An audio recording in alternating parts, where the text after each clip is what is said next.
इस कार्यक्रम के पुण्यार्चक हैं डॉक्टर दिलीप, श्रीमती सुमन बोबरा, पुत्र एवं पुत्रवधू अरविंद प्रवीणा बोबरा, पौत्र नियम निर्वाण, बेटी एवं दामाद सोनल अंकुर संगोई, दोहित्र अनिश केवल, अमेरिका निवासी।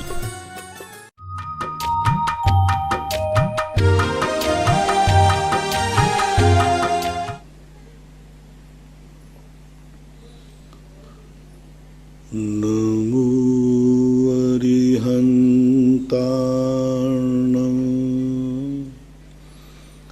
नमो सिद्धार्णं नमो आयर्याणं नमो वज्रायाणं नमो लोये सर्वशाहूणं।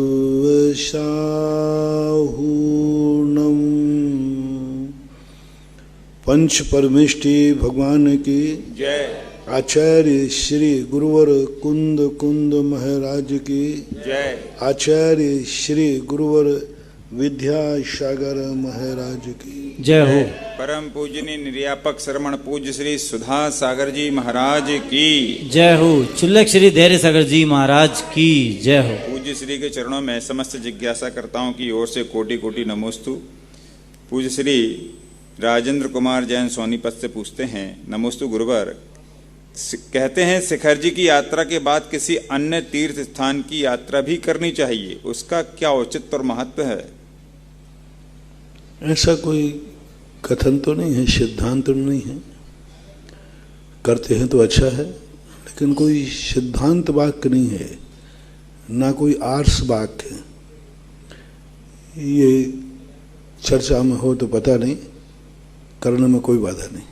अनीता जैन दिल्ली से, नमोस्तु महाराज श्री, पति ने 30-35 लाख का कर्जा लिया हुआ है और पति की मृत्यु के बाद पत्नी यदि उस कर्जे को पूरा करती है तो क्या पति के ऊपर से वह कर्जा समाप्त हो जाएगा? उसका दो रूप बनेंगे। पहला रूप, जिसका कर्जा लिया है उसके यहाँ वो बैल नहीं बनेंगे, नौकर नहीं बनेंगे, उसके ऊपर उससे वो कर्ज का वसूल नहीं करेगा। ये तो निश्चित हो गया, क्योंकि जिससे लिया था उसको मिल गया, कैसा भी मिला हो। लेकिन वो व्यक्ति अपने आप में कर्जा नहीं दे पाया, तो उसके सिद्धांत ग्रंथों से दो ही कारण हैं। या तो उसने पूर्व भव का कर्जा जिससे लिया था तो उसने उससे कर्जा लेकर के मर गया, और या फिर आगे जाकर के वो कर्जदार तो नहीं होगा लेकिन गरीब जरूर होगा। अयोध्या प्रसाद गोयली ने जिन खोजा तिन पाइया में एक कहानी लिखी है, भारतीय ज्ञान परिषद पुस्तक छोटी सी है। उसमें एक कहानी लिखी कि एक बैल, जो रास्ते में चलने वाले होते ना, लोखड़िया बोलते इनको, उसके पास एक बैल था। उसको एकदम सख्त जरूरत पड़ी पैसे की। उसने अपना बैल किसी एक गांव में बेच दिया। सेठ जी के यहाँ बैल बेचा, 500 रुपये में वो बैल बिका। वो 500 रुपया लेकर के चलता बना, और उसी रात में सेठ के पास जाकर के वो बैल मर गया। रात में मर गया वो किसी कारण से। तो सेठ जी पश्चाताप कर रहा है कि देखो मेरे 500 रुपया चले गए, शाम को ही मर जाता तो अच्छा था। इधर वो लोहगढ़िया बोलता है कि अच्छा रहा जो बिकने के बाद मरा, यहाँ मर जाता तो उसकी कहानी पर उन्होंने सारांश से दिया कि बैल को 500 रुपया सेठ से लेना थे, और 500 रुपया पूर्व भव में लोहगढ़िया के देना थे। सेठ से लेना था तो उनके यहाँ जाकर स्वयं जाकर के 500 रुपया उसने वसूल कर लिए, और सेठ जी ने दिए नहीं थे तो इसलिए वसूल कर लिए उसने। और काम में कुछ आना नहीं, वो तो वसूल करने के लिए गया था। इधर लोहगढ़िया के 500 रुपया देना थे तो उसने सेठ जी से दिलवा दिए स्वयं बिक करके। तो वहाँ उन्होंने ये सिद्ध किया, कर्जा कहीं ना कहीं किसी ना किसी रूप में लो, वो भवांतरों में कहीं ना कहीं कोई ना कोई रूप तो लेगा। इस कहानी से यह आपके प्रश्न का जवाब यही है कि कर्जा तुमने चुका दिया है तो इसलिए वो कर्जदार तो नहीं रहे, लेकिन जिस जीव ने कर्जा लिया है उस जीव का हो सकता है इन जीवों ने कर्जा लिया हो तो इन सब का कर्जा लेकर के मर गया, यानी वो अपने पैसे वसूल करने आया था। जितने लोगों के कर्जे लेकर लोग डूब जाते हैं, भाग जाते हैं, तो ये समझना चाहिए कि इन लोगों ने एक कर्जा पैसा पूर्व भाव में लिया था, वो वसूल नहीं कर पाया, तो इस बार सब के पैसे इकट्ठे किए और मर गया या चंपत हो गया। दूसरी बात है कि यदि वो नहीं चुका पाया और उसकी नीयत चुकाने की थी लेकिन परिस्थितियां वो नहीं चुका पाई तो उसको कोई ज़्यादा दंड नहीं मिलेगा। लेकिन उसने कर्जा लिया इसलिए था कि मैं इनका चुकाऊंगा नहीं, तो फिर उसको गरीबी भोगना पड़ेगी कहीं ना कहीं से। जैन दर्शन अभिप्राय को पकड़ता है कि अभिप्राय क्या है। श्रीमती चंदा आष्टा मध्य प्रदेश से परम पूज्य के चरणों में नमोस्तु भगवन। जिज्ञासा यह है, हम अपनी प्रवृत्तियों का परिमार्जन किस प्रकार करें जिससे हमारी वृत्ति बदल सके। सबसे पहले सुपर हितकारी दृष्टि होना चाहिए, और सुपर हितकारी दृष्टि कभी कभी व्यक्ति स्वयं नहीं कर पाता, उसी के लिए स्वाध्याय होता है, उसी के लिए गुरुओं के प्रवचन होते हैं, इसी के लिए तत्व दृष्टि रखी जाती है। निर्मल जैन मिर्ची अशोकनगर से नमोस्तु गुरुवर। नाम कर्म की 93 प्रकृति में परघात को पुण्य प्रकृति माना है, कहा गया है, तो वह पुण्य प्रकृति कैसे हुई? क्योंकि दूसरे को जब भी व्यक्ति दुख देगा तो जब कुछ होगा पुण्य तभी तो दे पाएगा, क्योंकि ताकत चाहिए। दूसरे को दुख देने के लिए ताकत चाहिए, शक्ति चाहिए, हुनर चाहिए, प्लानिंग चाहिए। जब तक उसके पास कोई प्लानिंग नहीं हो, हुनर नहीं हो, दूसरों को दुख देने की सामग्री ना हो, तो वो कैसे दुख दे पाएगा? तो वो परघात प्रकृति नियम से जब जब हम किसी को दुख देते हैं या कोई हमें दुख देता है तो उसके पुण्य कर्म का उदय है। डाकू डाका डालता है पुण्य कर्म के उदय से। यदि उसके पुण्य कर्म का उदय नहीं हो तो वो डाका में सफल होगा ही नहीं, पकड़ा जाएगा। सफल होना बता रहा है, उसका पुण्य है, ये बात अलग है कि उसको नया पाप का बंध हो रहा है। इसको बोलते सिद्धांत भाषा में पुण्यानुबंधी पाप। पुण्य का उदय तो है लेकिन वो अनुबंध पाप का कराता है। इसलिए संसार में जितने पाप होते हैं सब पुण्य कर्म के उदय में होते हैं। द्रव्य पाप है, भाव पाप की नहीं। द्रव्य पाप कोई भी होगा, नियम से कोई ना कोई पुण्य कर्म का उदय होगा, लेकिन पुण्य कर्म के उदय में जो पाप करता है वह नियम से अनुबंध पाप का ही करता है, ऐसा मानना चाहिए।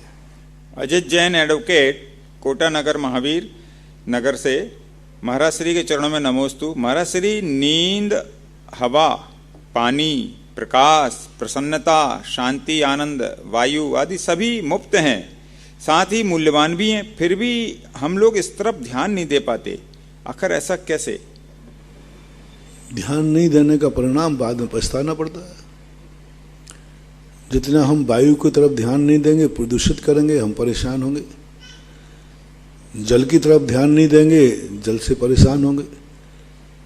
तो व्यक्ति की मानसिकता दो प्रकार की होती है, यूज एंड थ्रो।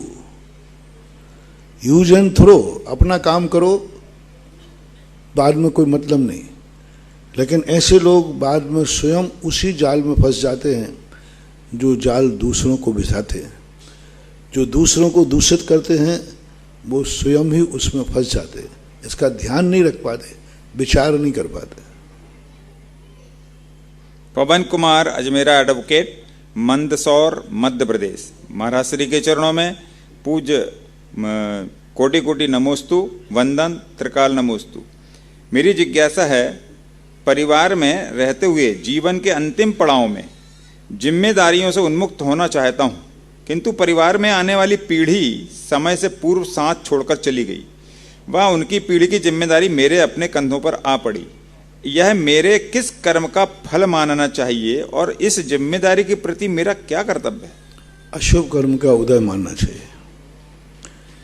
क्योंकि कोई भी मार्ग को अपन चुनते हैं और उस मार्ग पर हम आगे न बढ़ पाए तो उसे अंतराय कर्म बोलते हैं। लेकिन अंतराय कर्म को कई बार उसका परिहार करने की अपेक्षा उसे स्वीकार करना पड़ता है। अंतराय कर्म का परिहार करने से शायद आगे बहुत बड़ा नुकसान हो जाए। आपके ऊपर जो दायित्व है, जो आपका दायित्व नहीं था, लेकिन फिर भी आपको निर्वाह करना पड़ेगा। जैसे कोई मान लीजिए, सपोज कीजिए, ऐसे कोरोना के समय बहुत सारे केस हुए जिनके माता पिता अपने जीवन को अंतिम समय पर ले जा रहे थे, पड़ाव पर, और निर्वृत्ति की मार पर थे, लेकिन बेटा गुजर गया।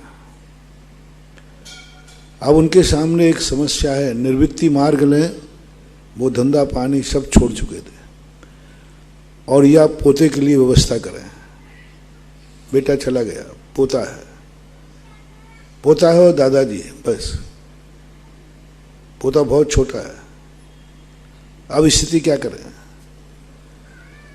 यदि निर्वृत्ति मार्ग अपनाते हैं तो परिवार खत्म हो जाएगा, उजड़ जाएगा, और कितने जीवों का नुकसान होगा, बहुत ज़्यादा। अब ऐसी परिस्थितियों में निर्वृत्ति मार्ग की भावना जो है उसको अपने कर्म का उदय मान करके छोड़ देंगे, दायित्व का निर्वाह करेंगे। हमारे यहाँ दो चीज़ें होती हैं। हमारे दायित्व के बिना यदि गृहस्थ का कार्य नहीं चलता है तो सबसे पहले दायित्व का निर्वाह करो। यदि हमारे बिना भी परिवार चल जाता है तो अपना कल्याण करो, अपना निवृत्ति। हमारे नहीं रहने से कोई फर्क पड़ने वाला नहीं। संसार ज्यों कहते हो यथावत चलेगा, तो फिर अपना मार्ग नहीं छोड़ना चाहिए। लेकिन मेरे निवृत्ति मार्ग अपनाने से सब कुछ बर्बाद हो जाएगा, और कितनी हानि होगी उसको विचार करके निवृत्ति मार्ग छोड़ करके दायित्व का मार्ग अपनाना चाहिए। मेरे पास जब एक केस आया तब मैंने उनको कहा, नहीं, पहला दायित्व है। पहले आपके जीवन में जो घटना घटी है उसके संबंध में आप दायित्व का निर्वाह कीजिए। निवृत्ति मार्ग नहीं भी कर पाओगे तो भी कुछ फर्क पड़ने वाला नहीं, कोई भी फर्क नहीं पड़ने वाला, क्योंकि तुम उसी स्थिति में हो जिस स्थिति में तुम्हारे पीछे बहुत सारे लोगों की जिंदगी का सवाल है, ऐसा मानना चाहिए। अनेक स्थानों के जिज्ञासुओं की ओर से शंका या जिज्ञासा है। मुनिश्री के चरणों में कोटि सा नमोस्तु। महाराज श्री आचार्य श्री का 21 नवंबर को तिथि से 50वां आचार्य पदारोहण दिवस आ रहा है, और 22 नवंबर को तारीख से आ रहा है। 22 नवंबर को रविवार है और 21 नवंबर को शनिवार है। हम लोग को कौन से तारीख को मनाना चाहिए और महाराज श्री किस प्रकार से मनाना चाहिए? दोनों दिन बनाओ ना, क्या बात है। गुणानुवाद ही तो करना है, उनके गुणों का आभार ही तो मानना है, उनके गुणों को जयवंत ही तो करना है, उनके गुणों की वंदना ही तो करना है, और उनके गुणों को वंदे तद्गुण लब्धि ही तो कहना है। प्रतिदिन कहो ना, जितने कहो उतना कम है। सुविधा देख करके भीड़ इकट्ठी करना हो तो रविवार को मना लेना, लोग ज़्यादा इकट्ठे हो जाएंगे। और यदि उसका कोई मतलब नहीं हो तो तिथि के अनुसार मगशिर कृष्णा दोज, मगशिर कृष्णा दोज के दिन आचार्य पद आरोहण हुआ था। ये नविता जैन कोटा, नमोस्तु महाराज जी। महाराज जी, आचार्य श्री का 10 अक्टूबर 1946 को जन्मदिन था। अच्छा श्री दीर्घायु शतायु चिरायु होवें, ऐसी हम सभी की भावना है। आपसे जिज्ञासा ये है कि इस अवसर पर एक संस्मरण सुनाइए जिससे कि हम सभी उस संस्मरण सुन करके पुण्य लाभ ले सकें। आप किसी संस्मरण सुनाने की बात कह दी, अब तो मैं सुना ही नहीं सकता और मेरे बराबर संस्मरण किसी को आते भी नहीं। और तुम्हें मालूम है पुरुषों में कई बार संस्मरण अनायास जो आता है वही स्मृति रहती, क्योंकि मेरा नेचर है मैं किसी चीज को याद नहीं रखना चाहता हूं, किसी चीज को याद नहीं रखना चाहता हूं, क्योंकि किसी चीज को याद करने से आगे जो नया कुछ करने वाला हूं वो रुक जाएगा। ध्यान के लिए कई बार ऐसे अच्छे सूत्र मिलते हैं लेकिन मैं उनको भूल जाता हूं कल मैंने ध्यान क्या किया था, क्योंकि कल का सूत्र ध्यान रहेगा तो आज भी मैं वही करूंगा, कुछ नया नहीं करूंगा। कल प्रवचन क्या दिया था, यदि मैं इसको पूरा याद करूं तो हम वहीं घूमते रहेंगे। जैसे तुमने देखा कि हम प्रवचन खत्म करते कहते कल विचार करेंगे और वो कल निकल जाता है। कभी कभी स्मृति में आ जाता है, कई बार ऐसी होती है धारणाएं, ऐसी बात नहीं है, लेकिन याद करने की दृष्टि अभी जैसे देखिए कम से कम ये कहानी 20-25 साल पहले पड़ी थी, शायद 84 की घटना है जबलपुर के अंदर, अयोध्या प्रसाद गोयली की। उसके बाद बीच में पता नहीं याद कभी आया कि नहीं आया।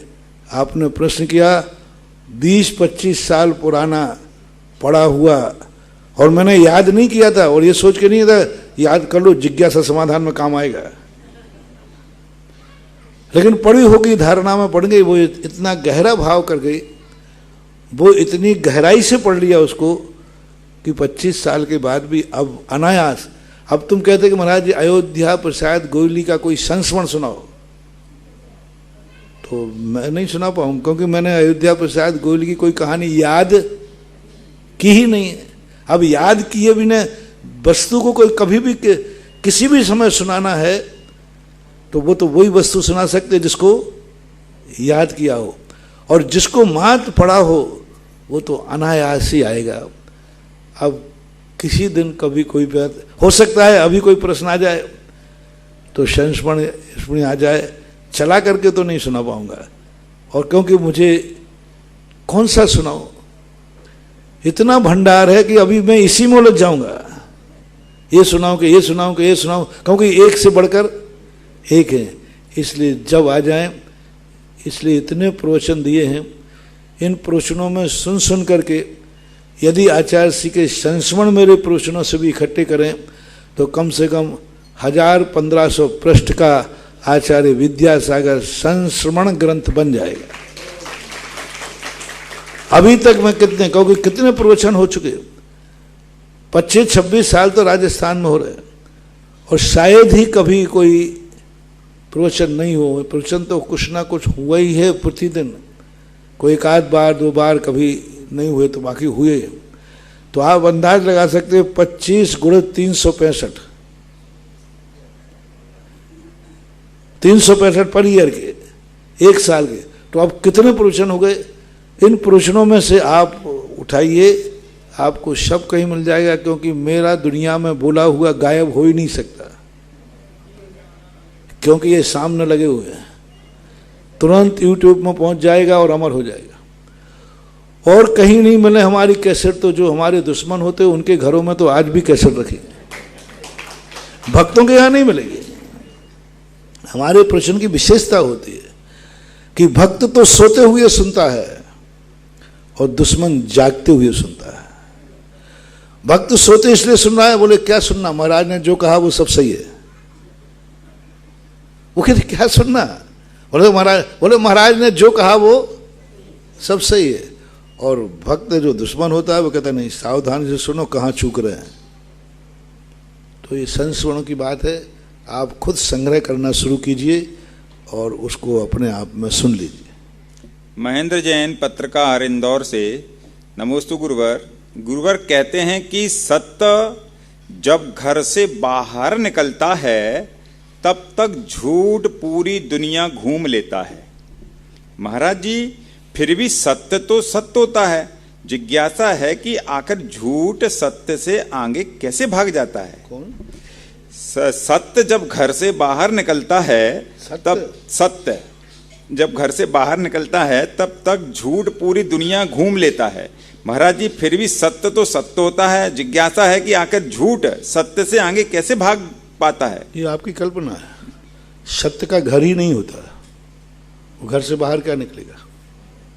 सत्य वो वस्तु है जिसका मकान नहीं होता, वो कभी बंद प्राप्त नहीं होता। अभी 3 दिन से प्रवचन उसी तत्व पे तो हो रहे हैं। सत्य धर्म और सत्य व्रत। सत्य कोई सीमा से बंध के नहीं होता, कोई तुम्हारा हमारा नहीं है। सूरज के प्रकाश को कोई नहीं बांध सकता, ऐसे सत्य को भी कोई नहीं बांध सकता। इसलिए सत्य को बांधने का तरीका सत्य व्रत है। सत्य व्रत हमारा है, सत्य हमारा नहीं है। और सत्य हमारा नहीं है, उसका कोई मकान ही नहीं होता। वो दीवारों से बनते ही नहीं, ना कभी अंदर आता है ना कभी बाहर रहता है। वो सदा शाश्वत अविनाशी रूप से विद्यमान रहता है, सदा अविनाशी। जहां देखो वहां, जिसमें देखो उसमें। यही तो पूज्यवर कुंदकुंद स्वामी प्रवचन सार में कह रहे, स्वरूप अस्तित्व सादृश्य अस्तित्व, यही तो सत्य है। स्वरूप अस्तित्व सादृश्य अस्तित्व, इसी को तो मानना है जिसका लक्षण है सत द्रव्य लक्षण। और सत जो लक्षण है वो किसी एक द्रव्य की बपौती नहीं है, वो व्यापक है।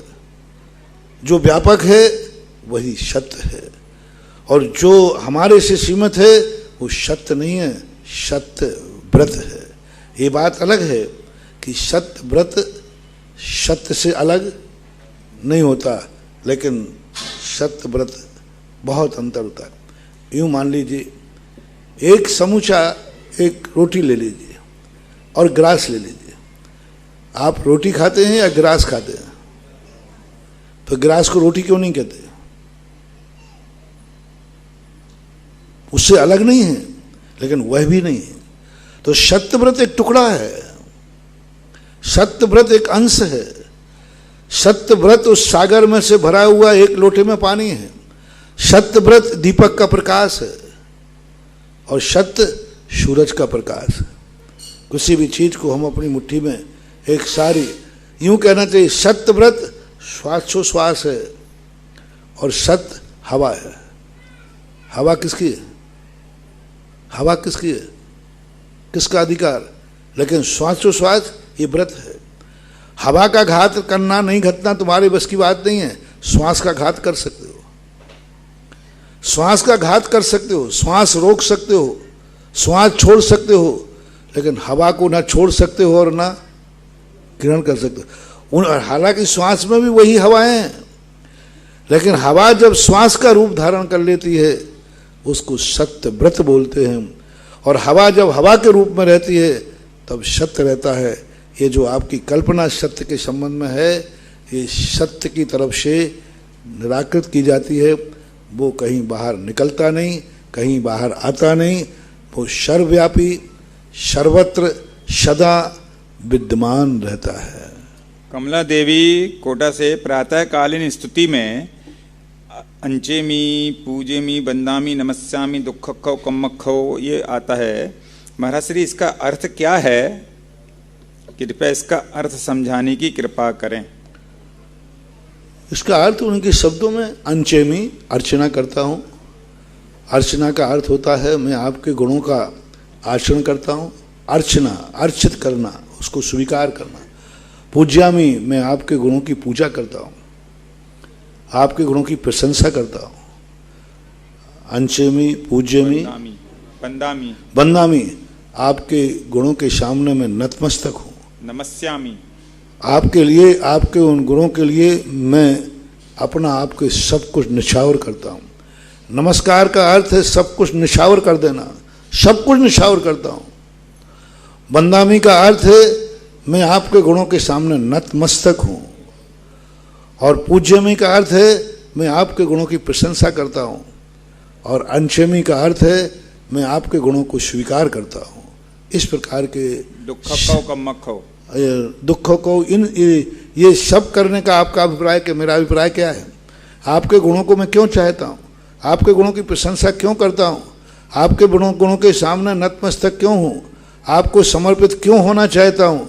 उसका अभिप्राय है दुखक हो, कम्मक हो, दुखों का क्षय हो, कर्मों का क्षय हो, बोहिला हो, बोधि की प्राप्ति हो, समाहि मरणम, समाधि मरण हो, सुगई गमनम, सुगति का प्रयास हो, सुगति की प्राप्ति हो, ये इसका अर्थ। डॉक्टर मुकेश जैन पूना से, नमोस्तु गुरुवर, अभव्य जीव को कितनी लब्धि हो सकती है? पूज्यवर नेमीचंद महाराज के अनुसार अभव्य जीव को 4.25 लब्धि हो सकते हैं। प्रायोग लब्धि का अंतिम भाग वो पार नहीं कर सकता। प्रायोग लब्धि के एक भाग है जो अभव्य जाता है, जिसे बंदावश्रम कहते हैं। जो 35 बंदावश्रवण होते हैं, उन बंदावश्रवणों को वो कर लेता है। अंतः कोड़ा कोड़ी समस्त कर्मों की स्थिति को अंतः कोड़ा कोड़ी प्रायोग लब्धि में कर लेता है। अंत का जब एक भाग बचता है, वहाँ पर अभव्य का प्रवेश वर्जित है, और उसमें वो अंतः कोड़ा कोड़ी स्थिति में संख्यात हजार सागर की स्थिति और कम करता है। तब जीव के लिए आइडेंटिटी कार्ड मिलता है कि अब ये लौट नहीं सकता। प्रायोग लब्धि में से पौन भाग से लौट सकता है, लेकिन अंतिम भाग में प्रवेश कर दिया तो फिर वो लौट नहीं कर सकता। वो करण लब्धि में जाएगा, सम्यक दर्शन प्राप्त करेगा ही करेगा। और वो अंतिम प्रायोग लब्धि में पहुंचते ही अर्ध पुद्गल परावर्तन काल शेष रहता है। यानी पौन प्रायोग लब्धि तक तो अनंत संसारी है जी, उसका कोई अभी पथियारा नहीं, कम मोक्ष जाएगा। जैसे ही वो अंतिम भाग में प्रवेश करता है, उसी समय उसका अर्ध पुद्गल परावर्तन काल शेष रहता है, ऐसा मानना चाहिए। ब्रह्मचारिणी गोल्डी पिपरई से, नमोस्तु महाराज जी, बैक्टीरियक शरीर वाले जीवों के शरीर में धातु उपधातु नहीं पाई जाती है, तो फिर उनके स्थिर और अस्थिर नाम कर्म का उदय कैसे बनता है? स्थिर और अस्थिर नाम कर्म का उदय मात्र धातुओं से संबंध नहीं है। उनके जो आत्मा के प्रदेश या शरीर की जो स्थिरता और अस्थिरता है, वो भी तो है। मन वचन का योग है कि नहीं है? उनमें भी तो अस्थिर स्थिरता होती है, चंचलता होती है। परिभाषा में तो ये लिखा कि धातु उपधातु चलायमान हो जाता है। धातु और उपधातु के संबंध में कहते हैं, लेकिन उनकी भी धातु उपधातु अलग प्रकार के। 2 उदाहरण ले लें आप उनके। एक उदाहरण, उनके कंठ से कुछ झरता है, वो क्या है? धातु है, उपधातु है। बाहर से तो वो अमृत आता नहीं। अमृत कब झरेगा? जब अस्थिर नाम कर्म का उदय होगा। तो अस्थिर नाम कर्म के उदय से जो कंठ से झर रहा है, एक उदाहरण है। वहाँ अस्थिर नाम कर्म को आप वो को धातु नहीं है, धातु नहीं है, लेकिन कुछ ना कुछ तो है जो झरता है। झरना शब्द का प्रयोग किया है, कंठ से अमृत झरता है। और इसी प्रकार से उनके जो सांसारिक विषय भोग विलासिता होते हैं, उनके अंदर उनके परिणामों में जो अस्थिरता आती है, उसके माध्यम से। तो धातु और कुधातु की अपेक्षा इसलिए कहा गया कि ये औदारिक शरीर की मुख्यता से उपदेश है। जितने शास्त्रों में उपदेश मिलते हैं, बहुतायत मनुष्य त्रयंशों को मुख्य रख के कहे गए, लेकिन उनके यहाँ भी अस्थिरता है और स्थिरता भी है। इतने दिनों तक कंठ से नहीं झरना, इतने दिनों तक नहीं जाओ, वो स्थिर नाम कर्म। जैसे उनका रहता है ना कि इतने उम्र है तो इतने वर्षों के बाद वो आहार लेते हैं, तो उतने समय तक वो नहीं झरना स्थिर नाम कर्म है, और उस समय के बाद नियम से झरना ये अस्थिर नाम कर्म। पूज्य श्री, इसमें स्थिर नाम कर्म अपन मूल शरीर स्थिर रहता है और बैक्टीरिया शरीर वो अस्थिर, जैसे ऐसा सोच सकते हैं? उसके लिए फिर आप प्रश्न आ जाएगा ना कि धातु को धातु में क्या ले, क्योंकि धातु चमड़ी भी धातु मानी। चमड़ी है ही नहीं वहाँ। हाँ, चमड़ी नहीं, लेकिन वैक्रिक शरीर की चमड़ी कुछ ना। वहाँ धातु को धातु का शब्द है कि धातु और कुधातु में यदि शरीर को लोगे तो ना वहाँ चमड़ी है, ना हड्डी है, ना मांस है, ना मज्जा है, लेकिन अमृत जरूर कोई रस पदार्थ है जो झरता है, ऐसे शब्द का प्रयोग किया है। दूसरा प्रश्न है, आयु कर्म का अनुभाग कैसे पड़ता है? एक इंद्रिय और स्थावर का उत्कृष्ट अनुभाग बंध देव करते हैं, लेकिन वो असंगी होते हैं, मात्र कर्म फल चेतना का अनुभव करते हैं। वो उत्कृष्ट अनुभाग कैसे महसूस करेंगे? उत्कृष्ट अनुभाग आयु कर्म का महसूस होता कहाँ है? किसको होता है अनुभाग बंध? आयु कर्म की अनुभाग की स्थिति कैसे किसको मालूम है? अपन को मालूम है कि अनुभाग बंध है। अनुभाग बंध एक कर्म ऐसा है जिसके अनुभाग बंध को हम प्रत्यक्ष रूप से नहीं कह सकते। असाता का कह सकते हैं कि असाता का अनुभाग बंध है, साता का है, उच्च गोत्र है, नीच गोत्र है, वज्र। लेकिन आयु कर्म का अनुभाग शक्ति अपने ज्ञान का विषय नहीं बन पाता, और उनके उत्कृष्ट स्थिति बंध एक इंद्रिय के होता ही नहीं। एक इंद्रिय जीव को उत्कृष्ट आयु का बंध नहीं होता। हाँ, उनकी खुद पर्यायगत उत्कृष्ट आयु होती है, जैसे पृथ्वी काय की 22,000 वर्ष, वनस्पति काय की 10,000 वर्ष, अग्नि काय की 3 या 7 वर्ष 7 दिन। तो इस प्रकार के 3,000 वर्ष जल काय आदि की। तो ये जो इनकी स्थितियां हैं, तो इनकी स्थितियों के लिए वो जी रहे हैं, बस सिरे उनकी पकड़ में नहीं आ सकता उनके। संजय सरावगी, अहमदाबाद। नमोस्तु गुरुदेव। हम शाम के समय घर पर एक दीपक जलाकर भक्तांबर स्तोत्र का पाठ यदि कर आप सकते अपना हैं? डेट आप बर्थ भूल जाएं तो क्या आप बता सकते हैं कितने उम्र के हो गए आप हुए हैं कि नहीं? आप एक एक दिन आपने गुजारा है कि नहीं? और आपका डेट ऑफ बर्थ आपको पता नहीं, और मैं पूछ रहा हूं कि आप कितने साल के हो गए? अरे भाई, तुम खुद जिए हो, तुमने खुद जिया है, तो क्यों नहीं बता सकते? नहीं बता सकते। बुखार को बता दोगे भाई मुझे बुखार आया था, इतने दिन रहा था, इतने दिन बीमार रहा था, ये सब बता दोगे। लेकिन आयु कर्म को तुम नहीं बता पाओगे मैं कितने साल का हो गया। तारीख यदि आपके पास नहीं है तो आप अपनी अनुभूति नहीं बता सकते। आयु कर्म का अनुभाग भी घटता है, बढ़ता है। आयु कर्म की मंद अनुभाग शक्ति से ही बुढ़ापा आता है। वृद्ध अवस्था का मूल कारण है आयु कर्म के निषेक अनुभाग इतना ज़्यादा घट जाता है, क्योंकि कोई भी कारण नहीं है। ऐसा कौन सा कारण है, कौन सा कर्म है जो बालक को जवान करता है? ऐसा कौन सा कर्म है जो जवान को बूढ़ा करता है? कोई कर्म नहीं। पूरे आप कर्मों का चिंतन कीजिए। बालक से जवान कौन सा कर्म बना रहा है? कौन सा कर्म है ऐसा जो जवान बनाता है? कोई कर्म नहीं। नाम कर्म है, कोई भी कर्म नहीं 93 में।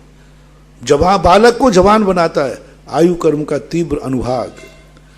और इतना अनुभाग कब जाता है जब जवान के बाद वो डाउनफॉल होता है उसका, तो वृद्ध अवस्था आती है, यानी आयु कर्म की अनुभाग शक्ति क्षीण होती है।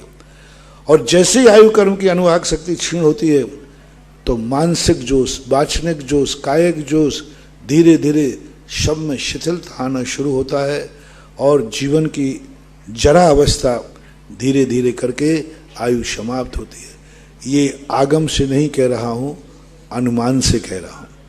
ऐसा स्पष्ट आगम में कहीं लिखा हुआ नहीं मिला कि बुढ़ापा फलाने कर्म के उदय से आता है, लेकिन कुछ अनुमान, कुछ सूत्रों से ऐसा लगता है कि अलग से तो कोई कर्म है नहीं, मात्र एक आयु कर्म की अनुभाग शक्ति का क्षरण से ही बुढ़ापा होना चाहिए। संजय सरावगी, अहमदाबाद। नमोस्तु गुरुदेव।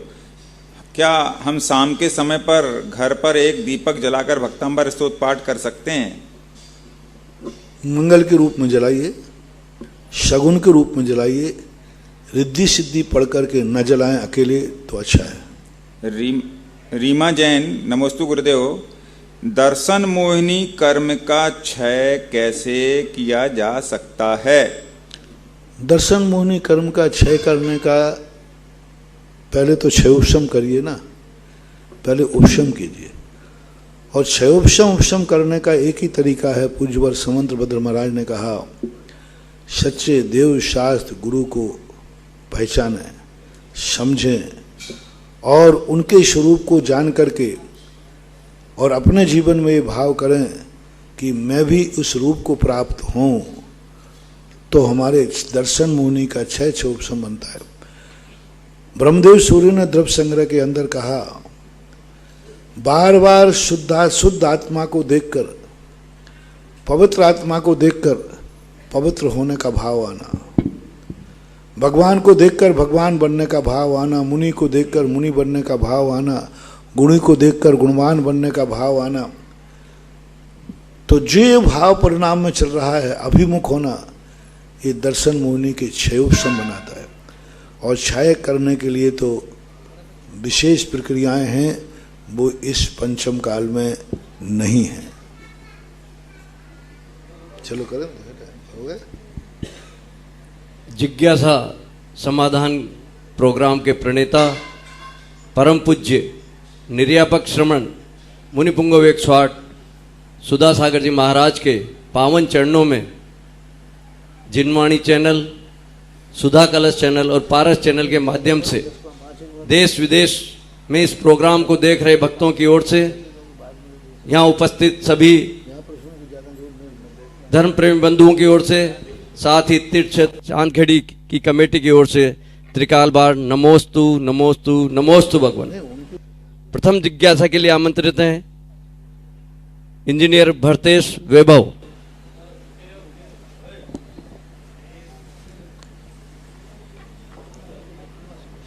नमोस्तु महाराज श्री राजा दशरथ ने कैकेयी को मुंह मांगा वरदान दिया था। राजा दशरथ ने कैकेयी को मुंह मांगा वरदान दिया। राजा पद्म ने बलि मंत्री को मुंह मांगा वरदान दिया। वह दोनों नीति पुरुष थे, नीति का ज्ञान रखते थे, वे जानते थे कि इसका दुरुपयोग हो सकता है, फिर उन्होंने ऐसा वरदान क्यों दिया? नमस्कार। कभी कभी क्या है, व्यक्ति उन्माद में चला जाता है, तो कभी कभी कोई जीवन में ऐसी घटना घटा दे कि जिस घटना को वो जिंदगी में सोच ही नहीं सकते थे। ये दोनों प्रसंग ऐसे हैं। राजा दशरथ समझ चुके थे कि मेरा जीवन बचना संभव ही नहीं है, मरना निश्चित है, लेकिन कैकेयी की कुशलता से उनको जीवन दान मिला। उस जीवन दान से वो इतने भाव विभोर हुए कि आनंद के अतिरेक में व्यक्ति किम कर्तव्य विमूढ़ हो जाता है। बोले प्राणों से प्यारा और क्या लेगी ये? मैं तो मर चुका था, मरना मेरा निश्चित हो चुका था, कैकेयी के द्वारा मैं बच गया। अंत में कैकेयी मांगेगी भी तो क्या प्राण ही तो मांगेगी, वो तो मैं मर चुका था। तो उस समय ऐसी जहां हस्तिनापुर के अंदर राजा पद्म की भी स्थिति यही थी। वो शत्रु जिसके लिए वो वर्षों से जीत नहीं पा रहे थे और उसके कारण से उनका राज्य भी जाने वाला था, और ये भी निश्चित हो गया था कि यदि इस बार युद्ध हुआ तो मेरा हारना निश्चित है, मेरा मरना निश्चित है, ये हस्तिनापुर का राज छूटना निश्चित है। क्योंकि सामने वाला जो राजा था वो बहुत बली था, बलवान था। तो यदि आक्रमण की तैयारी वो कर रहा है और यदि उसने आक्रमण कर लिया तो सर्वनाश हो जाएगा। डूबते को तिनके का सहारा काफी होता है। उसी समय इन चारों मंत्रियों ने कहा, राजन आप निश्चिंत रहिए, मैं उस शत्रु को बंदी बना के लाऊंगा। जो घटना कल्पना में ही नहीं थी कि वो राजा कभी जीता जाएगा, मंत्रियों में जीत गया। अब पद्म के मन में एक आनंद का उन्माद आया। मरना तो निश्चित ही था, आखिर ये क्या मांगेगा? प्राणी तो मांगेगा, राज्य तो जाना ही था, आखिर क्या मांगेगा? राज्य ही तो मांगेगा। इसलिए कमक्ष वरदान दे दिए जाते हैं। इनकी आगे और पीछे की कहानियां जब पढ़ते हैं तो वो नीतियां वगैरह सब एक तरफ रखी जा जाती हैं और नीतियों के सामने वाले का उपकार बहुत बड़ा हो जाता है। कई बार महाभारत में देखो कितने सब नीतिज्ञ थे, लेकिन नीतियां एक तरफ धरी रखी रह गई और अन्याय के पक्ष में महारथियों ने युद्ध किया। नीति क्या थी? वो सब नीति जानते थे, लेकिन नीति को अपना नहीं पाए। तो नीतियां कभी कभी परिस्थितियों के सामने नीतियां द्रोहित हो जाती हैं। आज मूल नायक बड़े बाबा आदिनाथ भगवान की प्रथम शांति धारा एवं अभिषेक का पुण्यार्जन किया। श्री महेंद्र कुमार जी, संजय जी, राजीव जी, आशा रानी जी, विवेक, पारस, अक्षय, रेणु, दयमंती, श्रीजा, नवीन, महावीर, मुकेश, अंकित, अमित, मधुर, रिद्धकरण, समस्त पांड्या परिवार इंदौर, 7 कलश 55 श्रीफल की राशि से पांड्या परिवार आए। पूज्य महाराज श्री के श्री चरणों में श्रीफल भेंट समर्पित कर आशीर्वाद प्राप्त करें। एवं दूसरी ओर से श्रीमती कनकलता, अंकित कुमार, अमित कुमार, दीपक, मनोज, मोहित, वैशाली, पिंकी, पूरन, काजल, दिव्या, हनी, सोगानी परिवार सवाई माधोपुर 5 कलश 55 श्रीफल की राशि से अमित जी भी आए और पूज्य महाराज श्री के श्री चरणों में श्रीफल बैठकर आशीर्वाद प्राप्त करें। अगली जिज्ञासा के लिए सुशीला गोदिका, जयपुर।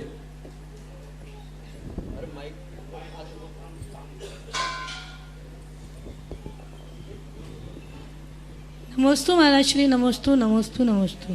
महाराज जी, मेरा ये प्रश्न है कि कोई हमें यात्रा करा रहा है और हम उसके संग यात्रा कर रहे हैं, तो इसका पुण्य उसे कितना मिलेगा और हमें कितना मिलेगा? ये कोई बढ़िया की दुकान नहीं है जो कमीशन बने, फिर भी महाराज जी, और ना कोई शेयर कंपनी है। दोनों को बराबर मिलेगा, क्योंकि उसने कराया है, तुमने किया है। तुम्हारे में से कुछ नहीं कटेगा, लेकिन उसको पूरा मिलेगा। उसके में से कुछ नहीं कटेगा और उसको पूरा मिलेगा, ऐसा जानेगा। नमस्ते महाराज। अगली जिज्ञासा के लिए श्री राकेश जी गोधा, आसाम। राजेश जी गोधा।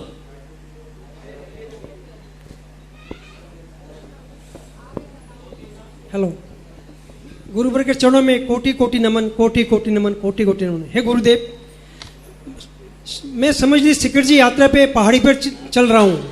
अगर उसी समय मेरी मृत्यु हो जाती है तो मृत्यु क्या मेरे मोक्ष की एक कोई राह है, या उस मृत्यु को क्या समझा जाए? वहाँ मृत्यु होते समय आपके मन में क्या फीलिंग हो रही? फीलिंग तो मेरी अवभाग्य की, दुर्भाग्य की? अवभाग्य है। अवभाग्य की आ रहे हैं तो नियम से देवगति ही होगा, और दुर्भाग्य की आ रही है कि कहाँ के आगे फंस गया। इस बार सबने रोका था लेकिन मैं नहीं माना, मेरे कर्म फूटे हुए थे इसलिए आ गया, तो फिर दुर्गति का संदेह व्यक्त कर सकते हैं। लेकिन गुरुदेव, भाव तो निर्मल रहते हैं पहाड़ी पर, हर व्यक्ति का रहता है, मैं समझता हूँ ऐसा। भाव तो निर्मल लेते हैं, लेकिन मौत आने पर निर्मल रह जाए उस समय पे। हाँ, मौत आने पर निर्मल। हर व्यक्ति को मंदिर जाने में निर्मल रहते, लेकिन मौत आने पर निर्मल रह जाए। हर व्यक्ति धर्म करता है, लेकिन उसी धर्म के निमित्त से कभी मौत आ जाए, उस समय निर्मल बना रहे तो बहुत कठिन है। दिवाली के प्रति अच्छे भाव रहते कि बुरे? दिवाली के प्रति, दिवाली के भाव, दिवाली आती है ना, दीपावली, हाँ। उस दिन अच्छा भाव रहता है कि बुरा भाव? अच्छा भाव। दिवाली अच्छी है कि बुरी? अच्छी। और उसी दिन कोई मर जाए तो बुरा भाव। तो फिर आप इतने परिणाम बिगाड़ोगे, इतने परिणाम बिगाड़ोगे कि तुम दिवाली मनाना ही बंद कर दोगे और कह दो ये दिवाली बहुत बुरी है, हमारे परिवार के एक व्यक्ति को लगे। अब बताओ, जब दिवाली तुम अच्छी मना रहे थे तो उस दिन मरना, आनंद की अनुभूति होने मैंने कितना पुण्य किया, कितना पुण्य किया कि जिस दिन महावीर ने शरीर छोड़ा उसी दिन मेरे परिवार के व्यक्ति ने शरीर छोड़ा। निश्चित रूप से हमारा जन्म जन्म से महावीर का संबंध है। सन 1982 की घटना है, नैनागिर में चतुर्मास का निष्ठापन चल रहा था। उसी समय विनोबा भावे का समाचार आया कि उनका देहावसान हुआ। ठीक सूर्य की किरण निकलते आचार्य श्री निष्ठापन करते हुए बीच में बोले, देखा, क्योंकि विनोबा भावे हमेशा एक ही बात कहते थे, महावीर को छोड़कर और गीता से बढ़कर मेरे जीवन में किसी का प्रभाव नहीं। उनके 2 ग्रंथ महावीर के सिद्धांतों का बहुत अनुकरण करते थे, और महावीर का सबसे बड़ा सिद्धांत था उनका संलेखना, मरने का तरीका। बहुत प्रभावित थे, वे सदा कहा करते थे। अब देखो, जैन धर्म को नहीं मानने वाले होकर के भी उन्होंने सदा महावीर की समाधि की प्रशंसा की। अंत में उनके शरीर किस दिन छूटा? जिस दिन महावीर का शरीर छूटा था। उनकी भावना थी कि मैं भी शरीर ऐसा छोड़ूं जैसे महावीर स्वामी ने छोड़ा है। तो वो तो सब कुछ कर नहीं सकते थे, परिस्थितियां दूसरी थी, लेकिन ये होता है। तो बस आपको अच्छे दिन, अच्छा स्थान पर यदि मौत आती है तो सौभाग्य मानते हो तो ऊपर है, और दुर्भाग्य मानते हो तो अब मैं नहीं बोलता हूँ, वो जो है सो है, महावीर की जय। परम पूज्य महाराज श्री के आशीर्वाद और प्रेरणा से क्षेत्र पर असीमकालीन भक्तामर विधान अनवरत जारी है। आज श्रीमती चंदा देवी, राकेश, सुनीता, रवि, रचिता, उन्नति, सम्यक, संचय, बढ़जात्या परिवार, जवाहर नगर, जयपुर वालों ने एक विधान का पुण्यार्जन किया। और भी अन्य कोई बंधु विधान का पुण्यार्जन करना चाहें तो अपना नाम लिखवा सकते हैं। अगली जिज्ञासा के लिए दयमंती पांड्या और उसके बाद तैयार रहें विनोद मोदी, मंत्री श्री दर्शनोदय तीर्थ थुवोन जी।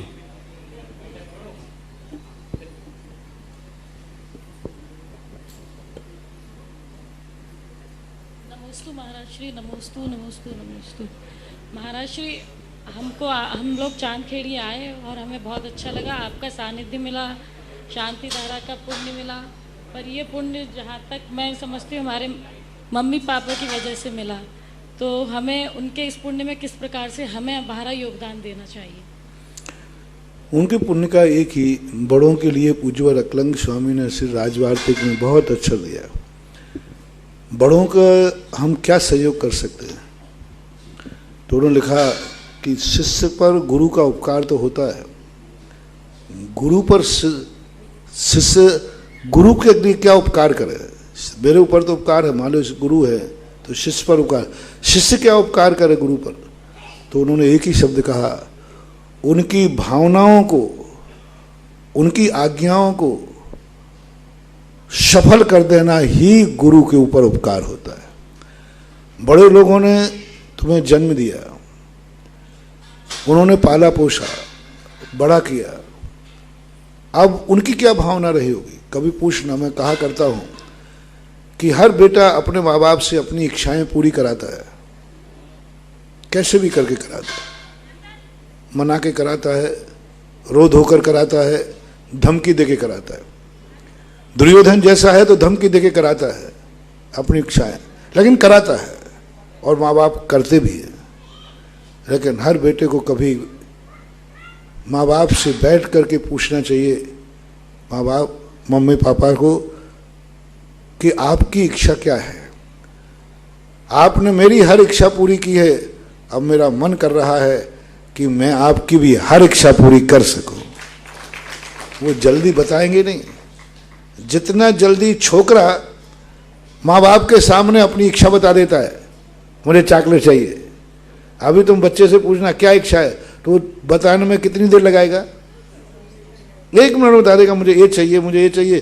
कुछ भी नहीं सोचेगा, वो ये भी नहीं सोचेगा कि ये चीज़ वो ला पाएंगे या ना ला पाएंगे, कि वो दे पाएंगे या ना दे पाएंगे, ये भी नहीं सोचेगा, वो तो फट से कह देगा। माँ बाप बड़े लोग जो होते हैं भी इच्छा जल्दी नहीं बताएंगे, उसके लिए तुम्हारे लिए भी बहुत धमकियां देना पड़ेगी, धमकियां देना पड़ेगी कि मुझे आपकी इच्छा बताओ कि मेरे प्रति आपकी क्या इच्छाएं हैं। मुझे जन्म देने के पहले आपने क्या इच्छा की थी? क्यों जन्म दिया था? क्यों मुझे पाला था? क्या तुम्हारी परिणाम थे? और मेरे प्रति आपकी क्या इच्छाएं हैं, वो पूछ करके उन इच्छाओं को पूरी करना। जल्दी नहीं बताएंगे, चामुंड राय बनना पड़ेगा उसके लिए। माँ की इच्छा जानने के लिए चामुंड राय ने आमरण अनशन की घोषणा कर दी कि यदि माँ तुम अपनी इच्छा नहीं बताएगी तो लो, मैं आज से अन्न जल का त्याग करता हूँ।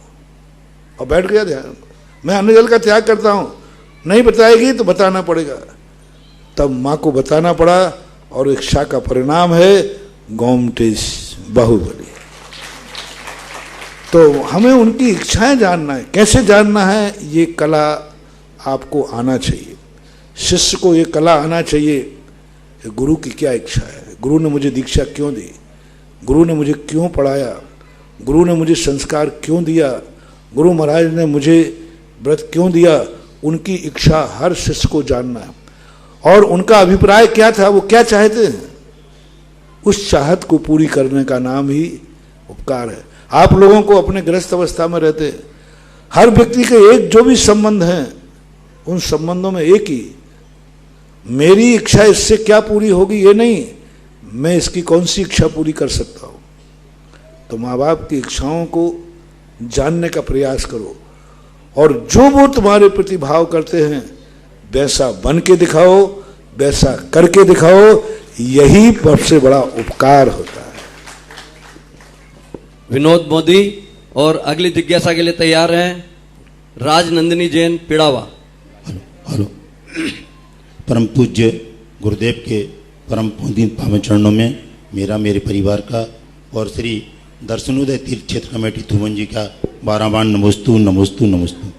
हे प्रभु, मेरी जिज्ञासा है कि जब आपने 2013 में थुवन जी में अपना पदार्पण किया और शांति धारा और अभिषेक का कार्यक्रम प्रारंभ किया, तब से सभी मंदिरों की भव्यता दिन दूनी रात चौगुनी बढ़ रही है, जबकि शांति धारा सिर्फ 15 नंबर मंदिर में हो रही है। तो ऐसा क्या है कि सभी मंदिरों की वैभव और प्रभु की शक्ति एक खींचने वाली बनती जा रही है? कृपया समाधान करें। आभा में और एनर्जी में बहुत ताकत होती है। यहाँ बैठा हुआ शांति धारा करने वाला अपनी एनर्जी अमेरिका भेज सकता है, अपनी यहाँ बैठा हुआ शांति अमेरिका भेज सकता है। यहाँ बैठा हुआ व्यक्ति अपनी एनर्जी अस्पताल भेज सकता है। मात उसको एक टारगेट बनाना, कोई भी चीज होती है वो अपना होरा बनाती है और वो अपना फैलाव करती है। कहाँ तक कितनी जाएगी, अब वो कितनी विशुद्धि से आप कर रहे हैं, उतनी विशुद्धि से उतनी दूरी तक जाएगी। कितना आपका लक्ष्य है, आपका लक्ष्य क्या है? आपका लक्ष्य है कि अमेरिका के हॉस्पिटल में मेरा मरीज भर्ती है, हे प्रभु वहाँ तक आज की शांति धारा की वर्णना पहुँचना चाहिए, वर्णना वहाँ पहुँच जाएंगे। बस आपको उसके प्रति कितनी आकुलता है? क्या आप सही में पहुँचाना चाहते हैं? क्या आप सही में उसके दुख से दुखी हैं? सवाल इतना ही है, शांति धारा किस पर काम करेगी? सामने वाले पे नहीं, मतलब है करने वाला उसके दुख से कितना दुखी है। पेड़ तो कभी अनुमोदना नहीं करता, शांति धारा को जानते ही नहीं, जानते ही नहीं कि पेड़ का अंदर है। लेकिन पेड़ लगाने वाला जो शांति धारा कर रहा है वो वृक्ष के लिए शांति धारा करे, और उसका वृक्ष के ऊपर कब प्रभाव पड़ेगा? उस वृक्ष के दुख से क्या तुम दुखी हो? वह वृक्ष सूख जाएगा तो तुम्हें दुख होगा, उस वृक्ष के यदि कीड़ा लग जाएगा तो तुम दुखी होगे। तो बस उसके प्रति आपका अटैचमेंट क्या है, उसके दुख में आपका आप कितना शेयर लेते हैं, कितना शेयर लेते हैं, उतनी ही ताकत होती है शांति धारा में। बस आपके ऊपर है कि आप जिस निमित्त से शांति धारा कर रहे हैं उस निमित्त में आप कितना शेयर है आपका। वो अस्पताल में भर्ती है, आपको कैसा लग रहा है? ऐसे लग रहा है जैसे मैं भर्ती हूँ। वो नहीं मर रहा है, मैं मर रहा हूँ। वो दुखी नहीं है, मैं दुखी हो रहा हूँ। वो कष्टों में नहीं, मैं कष्टों में हो रहा हूँ भगवान। तो उस समय आप शांति धारा करोगे ज़्यादा प्रभावकारी होगा, क्योंकि तुम तद्रूप हो गए। उसके कष्टों को तुमने अपना कष्ट मान लिया, अब उस समय वो ज़्यादा प्रभावकारी हो गए। और आपने कहा नहीं भगवान मेरी भी भावना है कि शायद वो भी अच्छा हो जाए, वो भी क्या लगा दिया? भी लगा दिया। अब ठीक है, शांति धारा का होरे को लाइन मिल जाएगी तो चला जाएगा, नहीं तो रह जाएगी। आपके पावर के ऊपर है, आप कितना उसके लिए पावर देते हैं। पेड़ पौधों के प्रति भी आपके लिए शांति धारा पहुँचती है। तो करने वाले को हमेशा अपने पावर की तरफ देखना है। थुवन जी में जितने बच्चे जाते हैं वे, उनका मूल उद्देश्य क्या था और मेरा मूल उद्देश्य क्या था? मेरे मूल उद्देश्य दो थे। हमारा तो मूल उद्देश्य था कि जिस नगर के बाजू में तीर्थ क्षेत्र हो उस नगर का गंधोदक, उस तीर्थ का गंधोदक नगर में प्रतिदिन आना चाहिए। जय हो, जय हो। क्योंकि तीर्थ का गंधोदक जिस नगर में आता है उस नगर में कोई ऐसी स्थितियां नहीं बनती कि पूरे नगर का नाश हो जाए। तीर्थ का गंधोदक हर नगर के लिए मेरी एक तमन्ना है। आप लोगों के प्रश्न आया है तो सारे जगत से कहना चाहता हूं, जिनके पास जो भी तीर्थ है एक नियम बना लें कि प्रतिदिन एक तीर्थ का गंधोदक नगर में आएगा। पहला नियम, नगर में आएगा, चाहे एक व्यक्ति जाके लावे, लेकिन भगवान का गंधोदक आना चाहिए और नगर के लिए आना चाहिए। और मेरी ये इच्छा रहती है कि हर तीर्थ का गंधोदक उसके निकटवर्ती नगर में पहुंचना चाहिए। वो नगर के लिए तीर्थ रक्षक बनता है, कवच बनता है। उस नगर का सबसे बड़ी छाया उस तीर्थ की होती है। जिस तीर्थ का गंधोदक जिस नगर में प्रतिदिन जाता है, तीर्थ सबसे पहले उस नगर की रक्षा करता है। उस नगर की सबसे पहले रक्षा, यदि विनाश होगा तो सबसे पहले तीर्थ रक्षा उसी करेगा जिस नगर में उस तीर्थ का गंधोदक प्रतिदिन जाता है। दूसरा मेरा पर्पस था कि इतने निकटवर्ती तीर्थ है तो कम से कम प्रतिदिन ना सही, हफ्ते में एक दिन तो तीर्थ का गंधोदक हर घर में आना चाहिए। हर घर में हफ्ते में एक दिन, हफ्ते का एक बहुत बड़ा महत्व होता है। सारी क्रियाएं आप हफ्ते का एक दिन में आप बनाते, तो मेरा एक पर्पस है हर तीर्थ क्षेत्र की निकटवर्ती समाज से, और ये अभियान चल रहा है, चला रहा हूँ, सफल भी हो रहा हूँ कि ये नियम ले ली जाए कि हफ्ते में एक दिन तो कोई ना कोई जाकर के मेरे घर में तीर्थ का गंधोदक लाएगा।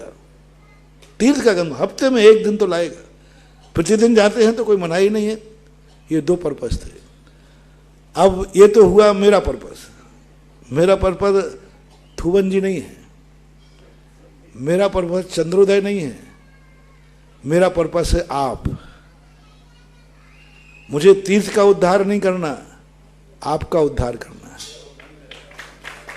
मुझे घाट का उद्धार नहीं करना है, घाट में उतरने वालों के लिए। बनाता घाट ही हूं, घाट बोलते हैं नदी के उतरने वाले घाट को तीर्थ बोलते हैं।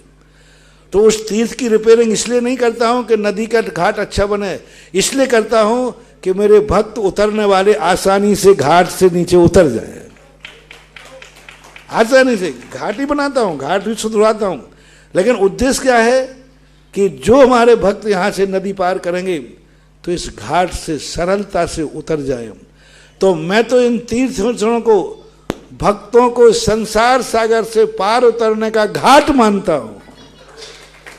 क्या है ये? घाट है। इसलिए मेरा तो उद्देश्य यही है। अब आप लोगों का उद्देश्य क्या है वो भी मुझे मालूम है। आप लोगों का उद्देश्य अपना खुद का कल्याण करना नहीं है।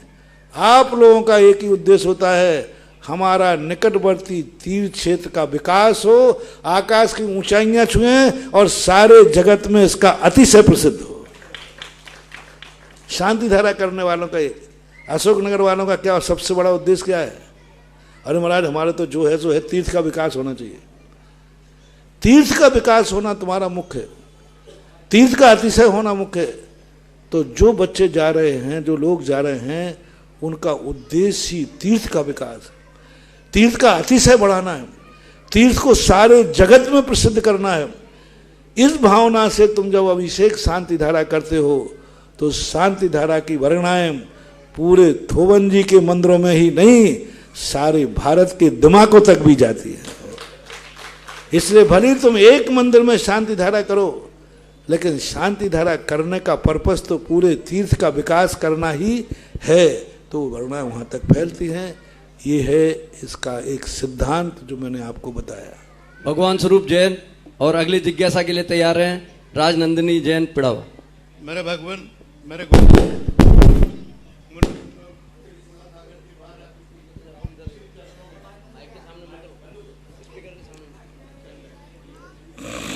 मेरे गुरुवर, मेरे भगवान मुनिवर 108 सुधा सागर जी महाराज जी के श्री चरणों में मेरा, मेरे परिवार का, मेरे समाज का, मेरे गांव का त्रिकाल बार नमोस्तु नमोस्तु नमोस्तु भगवान। भगवान ये तो सर्वविदित है कि आप एक रिद्धिधारी महामुनि राज हैं। प्रभु आपका सिद्धालय में जाना तो सुनिश्चित है ही। प्रभु मेरी इच्छा ऐसी है, मेरी जिज्ञासा ये है कि जब आप रिद्धि के प्रभाव से विदेही नाथ के दर्शन पे पधारो तो महाराज जी इस भक्त के लिए, मेरी कमेटी के लिए भी इतना सा मालूम हो जाए कि हम लोग कब तक चले जाएंगे। पहली बात है, रिद्धि और सिद्धि ये तो मेरे पास है नहीं। मैंने गुरुवार सर विधि मैं बता रहा हूं। लेकिन तीसरी बात जो आपने कही कि आप एक दिन सिद्धालय, इसमें कोई संदेह नहीं, मेरा मोक्ष निश्चित है। धन्य हो प्रभु, धन्य। सिद्ध परमेश्वरी सिद्धालय जाना तो निश्चित है। यदि नहीं होता तो पंचम काल की अंधियारी रात में रास्ता नहीं खोज पाता। धन्य हो प्रभु, धन्य। इस अंधियारी रास्ते में मेरी रास्ता दिख गया है, खोज लिया है। इसका अर्थ है कि मंजिल तो निश्चित है। Well beginning is of done. यदि किसी चीज पर यदि अच्छे मन से यदि एक कदम बढ़ा दिया जाए तो निश्चित समझना चाहिए कि मंजिल होगी। गणेश प्रसाद बर्नी लिखा करते थे, जिस तरफ मुख हो जाए शामर दूर शमरिया नीरी। तो शामर और शमरिया का अर्थ है जिस तरफ मुख है वो नीरो है और जिस समय पीठ है वो दूर है। तो मोक्ष तो निश्चित है, यही वही रहा, वही रहो। लेकिन रिद्धि और सिद्धि की ना मुझे तमन्ना है ना मुझे जरूरत है। वो अपने आप पीछे लग जाएं तो मैं रोक नहीं सकता, लेकिन मैंने कभी तमन्ना नहीं की, है भी नहीं। क्योंकि ये रिद्धि सिद्धियाँ ऐसी हैं, जितनी तमन्ना करो इतने दूर भागते हैं और जितना इनको छोड़ो वो पीछे भागते हैं। बिन मांगे मोती मिले, मांगे मिले ना भीख। इसलिए रिद्धि सिद्धियों को तो छोड़ो पीछे, ये पीछे दौड़ेंगे। अपने लक्ष्य को ध्यान में रखना सबसे बड़ी उपलब्धि है।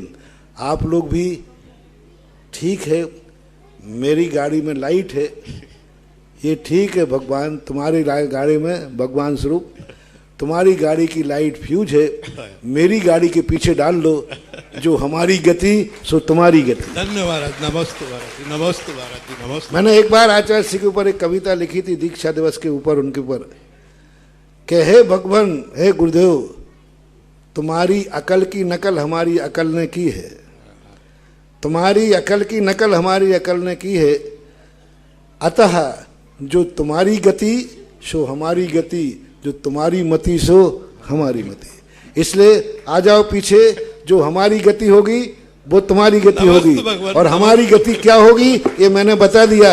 इसलिए आप बिना लाइट वाले जितने लोग हैं वो मेरे पीछे डालने, मैं अपनी लाइट तुम्हें दूंगा नहीं, पीछे एक रेड लाइट लगी है उसके सहारे चले आना। धन्य प्रभु, नमस्ते, नमस्ते। अंतिम जिज्ञासा राजनंदिनी जैन पिड़ावा। नमस्ते महाराज जी, मेरा नाम राजनंदिनी जैन है, मैं पिड़ावा से आई हूँ। मेरी जिज्ञासा यह है कि हम हमारे जैन धर्म के इतिहास में तो देखते हैं कि महावीर भगवान स्टार्टिंग से बाहर ब्रह्मचारी व्रत के धारी थे, और हम हमारी किताबों के इतिहास में पढ़ते हैं तो उनकी शादी भी हुई है और उनकी एक बेटी भी थी। तो हमारे फ्रेंड्स और हमसे पूछते हैं कि ऐसा है ऐसा है, तो हम उनको कैसे सही बात बताएं। क्या है, कभी कभी इतिहास भक्तों के अधीन हो जाता है। जब कोई महाशक्ति बहुत पूज्य हो जाती है, बहुत ऊंचाई पर उठ जाती है, तो हर व्यक्ति की श्रद्धा उस पर हो जाती है और अपने अपने दृष्टिकोण से देखता है। सूरज चांद इतने ऊंचे हैं, इनको ना जाने लोग किस किस रूप में पूजते हैं। इसी प्रकार वो शक्तियाँ इतनी बड़ी थी कि हर व्यक्ति अपने अपने दृष्टिकोण से देखता है, क्योंकि उनकी दृष्टि इतनी विशाल हो जाती है कि उनकी दृष्टि को तो हम पकड़ ही नहीं पाते, उनकी दृष्टि को हम समझ नहीं पाते। इसलिए महावीर को मानने वाले दो अनुयायी हैं, श्वेतांबर और दिगंबर। श्वेतांबर लोगों ने इस बात को कहा कि उनकी शादी हुई थी और पुत्री भी थी, लेकिन यथार्थ सत्य यह है कि वो बाल ब्रह्मचारी थे और उन्होंने कोई शादी नहीं की, यही है। लेकिन अब कोर्स में जो बात है, कोर्स में तो जिसकी लाठी उसी की भैंस, जिसका सोर्स चल जाता है उसका कोर्स चल जाता है, जिसका सोर्स नहीं चलता वो कोर्स से बाहर होता है। इस कार्यक्रम के पुण्यार्चक थे डॉक्टर दिलीप, श्रीमती सुमन बोबरा, पुत्र एवं पुत्रवधू अरविंद प्रवीणा बोबरा, पौत्र नियम निर्वाण, बेटी एवं दामाद सोनल अंकुर संगोई, दोहित्र अनिश केवल, अमेरिका निवासी। जब मेरा आमा के अंदर चतुर्मास हुआ, वहाँ पहले भी वहाँ का पूरी पहाड़ी में इतनी एनर्जी है, इतनी एनर्जी है कि इतनी एनर्जी मैंने बड़े बड़े सिद्ध क्षेत्रों में भी नहीं देखी, जितनी एनर्जी उस पहाड़ी के अंदर है। और पहाड़ के अंदर ऐसा आमा है, टोंक जिले में सुदर्शन उदय तीर्थ क्षेत्र, शरौली मोड़ से अंदर 13 किलोमीटर अंदर पड़ता है, बिल्कुल अंदर है वो, उसी टेकड़ी के अंदर। उसके अंदर ऐसा ज़्यादा अपने पावरफुल एनर्जी है कि बहुत गजब।